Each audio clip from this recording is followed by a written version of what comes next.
بسم اللہ الرحمن الرحیم۔ السلام علیکم محترم ناظرین، ویلکم ٹو اردو ایکسپوز۔ ناظرین گرامی، آج ہم بات کریں گے شہباز شریف نے حکومت اور اسٹیٹ بینک کو آڑے ہاتھوں لیا، کیسی باتیں کی، کیا سخت لہجہ تھا ان کا۔ تفصیلات شروع کرنے سے پہلے آپ سے گزارش ہے کہ ہمارے چینل اردو ایکسپوز کو سبسکرائب کریں اور ساتھ میں لگے بیل آئیکن پر بھی پریس کریں تاکہ آپ کو ہماری ہر آنے والی نیو ویڈیو کی اپڈیٹ مل سکے۔ تفصیلات کے مطابق پاکستان مسلم لیگ نون کے صدر اور قائد حزب اختلاف شہباز شریف نے کہا کہ ایک ہفتے بعد ہی دوبارہ سود کی شرح میں کمی اسٹیٹ بینک کی پالیسی کی ناکامی کا منہ بولتا ثبوت ہے۔ پہلے ہی اس غلط پالیسی کے تباہ کن اثرات نے خبردار کیا تھا۔ انہوں نے کہا کہ شرح سود کم سے کم 9% تک کی جائے۔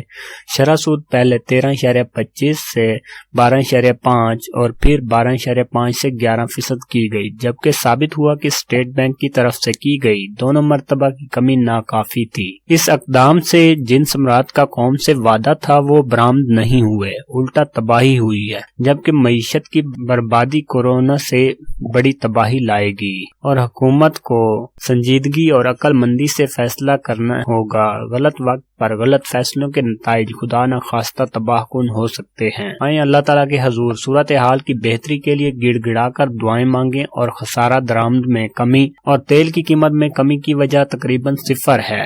ہارٹ منی کے خطرے کی نشاندہی کی تھی۔ ہارٹ منی پر انحصار اور حکومت کی ناقص کارکردگی نے آگ پر تیل کا کام کیا ہے۔ حکومت نے عوام کو ریلیف فراہم کرنا تھا لیکن وہ گلے میں معاشی پھندا ڈال رہی ہے، اور ادھر سے ہمارے روپے میں اتنی کمی ہو چکی ہے۔ 3% کمی پر اظہار تشویش کر رہے تھے وہ، اور کہا گیا کہ حکومت اور اسٹیٹ بینک معیشت سنبھالنے میں بری طرح ناکام ہو چکے ہیں۔ تو یہ کیا تماشا ہو رہا ہے؟ مجھے تو کچھ سمجھ نہیں آتا۔ دوستو، اگر آپ کو یہ ویڈیو انفارمیٹیو لگی ہو اسے لائک اور شیئر لازمی کریں۔